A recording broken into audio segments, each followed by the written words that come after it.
Hey everyone! In a recent update, WanGP has added multi-speaker support for the Qwen 3 TTS base model. With this new feature, we can create audio containing 2 voices. In this video, let's see how to use this new feature.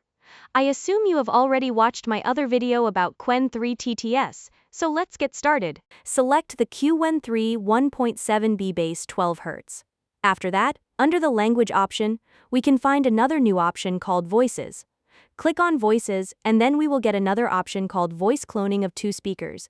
Click on that. After that, we have 2 audio loaders for loading audio containing 2 different voices. One audio loader is called Speaker 1 Reference Voice, and the another audio loader is called Speaker 2 Reference Voice.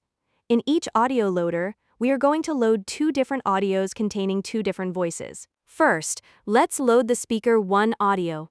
Click to upload, then let's open the music folder. Let's choose this audio called man.wav. Next, let's load the Speaker 2 audio. Let's choose Emma. Now that we have loaded 2 audios, let's scroll down. There is also an option to normalize audio volumes, but in its current state, this option is not working, so let's skip that. Next, let's focus on the prompts box. How do we write the prompt when we want 2 voices in our audio? It's simple. If we want Speaker 1 to speak first, we are going to type speaker space 1 colon, then we write the sentences that speaker is going to speak.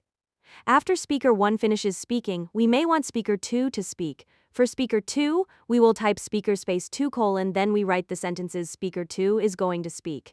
If we want Speaker 1 to speak again, we will type speaker space 1 colon, then we write the sentence that Speaker 1 speaks. Like that, we also write speaker space 2 colon, then the sentences. It is very simple. I already wrote a script in my notepad. Let's copy and paste it into the prompts field. Looking at the script, first Speaker 1 speaks, then Speaker 2 starts, then Speaker 1 again, then Speaker 2. This should give you an idea of how multi-speaker works. Now, let's scroll down. We also have the reference transcript box where we can write the transcript of the loaded audios. This might help improve the voice cloning, but I don't see much difference, so I am going to skip this. Additionally, for fast, longer audio generation, we have a new auto split option which can help reduce VRAM usage. However, when I used it, there were cases where the speakers were not finishing their sentences, so I will be skipping this option as well. Next is max duration. In the new update, the max duration has increased, and you can set this option up to 600 seconds, which is around 10 minutes. Long audio generation has also improved. Before this update, when I tried to generate audio above 20 seconds, I got plosives in the audio. But with the new update, those plosives are gone. I suggest trying to generate long audios to see if that works for you. Now let's move on to advanced mode. I already talked about many of the options available here in another video, so let's focus only on the pause between multi-speaker sentences option.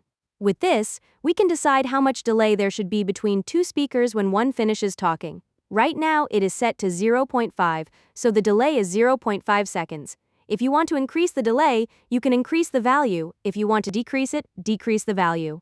Let's use the default options. Scroll up, click the Generate button, and wait for the result. Well, the generation is finished.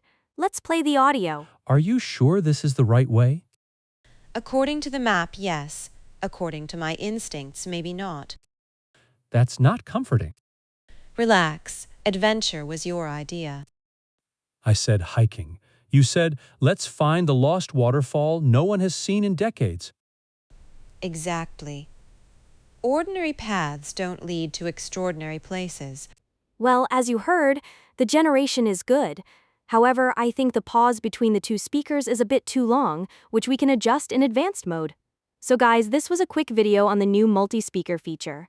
I suggest trying it out and also try generating long audios to see how they work for you.